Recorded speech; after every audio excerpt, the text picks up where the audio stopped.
does your church do with teaching about or discipling generosity and generosity in people? And they go, excuse me. Because in that moment, what they realize is just mentioning a giving moment or just mentioning the offering is not teaching about generosity. And just teaching about generosity, like theologically or educationally or in a Sunday school or even in a sermon, is not discipling people toward generous life. And again, you all know these distinctions because you are professional church leaders. But I think in the category of giving, we think we can get away with just mentioning giving. And what I'm saying in the complexity of our world is, if you think you can just mention that there's such a thing as a church budget, or you can just mention giving on a Sunday or a weekend service, that is a far cry from actually discipling people to be a generous Jesus following person. And I think, excuse me, I'm struggling with a cough today. I'm gonna jump in while you're coughing, and I wonder if we usually kind of build the mention, then teach, then like we kind of mention is kind of the foundation, then teach. If you think about it like a pyramid, the teach on top of that, and disciple is kind of the very tip top. I think the inverse should be true. Like the foundation is we disciple first. We put most energy and effort into that. Then we teach on it regularly. And then when we do mention it, it's literally because it's built on the foundation of discipleship, not we're trying to disciple from these things we're mentioning on a regular basis. I'm tempted to jump on the dry erase behind me and draw it out, but you get what I mean.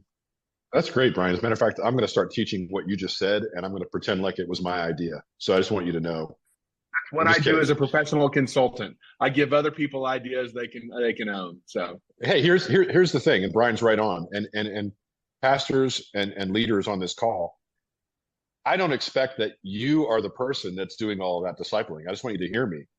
Like, this is why Auxano comes in and works with churches on creating a culture of generosity, because the way you shift culture is by integrating it into all of your systems and all of the other men and women that are leading other people at your church.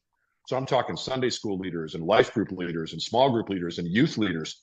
So what I find in most of the churches I work with is they have no expectation that a person in leadership at the church is a person who is pursuing generosity in their life in Christ. That's not an expectation. It's not a teaching. It's not a training. And so if you think that you're going to shift your culture at your church to being a generous culture, and you're not going to expect anything of the leaders in your culture or the key volunteers, the shift will not happen. I'm just telling you, it's not going to come from the pulpit anymore. If there ever was a day when the pulpit and the main voice, which is probably you, was the one that would kind of shift culture, I just think it's, when people have, especially questions about intimate things in their spiritual life, and I think giving is one of those intimate things, they're probably not going to come to the pastor or the preacher. They're going to go to their small group leader, or they're going to go to the other person that's in that ministry with them. And if we're not thinking about how discipleship is an all play, I'm not saying, don't hear me say on this call that, pastor, your job is to disciple every member of your congregation in giving. I'm saying you have to change the culture of your church. And you can't just mention, you can't just teach, you have to disciple. And Brian's inverted pyramid is a great way to look at it. This is one of the things I say more than anything these days to church leaders is, we're in a pulpit to coffee shop transition.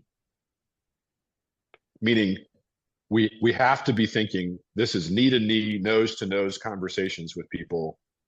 And that's all of discipleship, but particularly discipleship around giving. It has to be more relational. It can't be transactional. And I have another tip that I'm going to give you in just a second, which is a key tip for how most churches talk about giving, and they need to stop it. And I'm going to tell you that in just a second. But for me, talking about giving, particularly because it's so intimate and so emotional for people, has to be in a safe spot. It has to be in a discipleship, mentoring context. And so that's why I say we got to go from the pulpit to the coffee shop.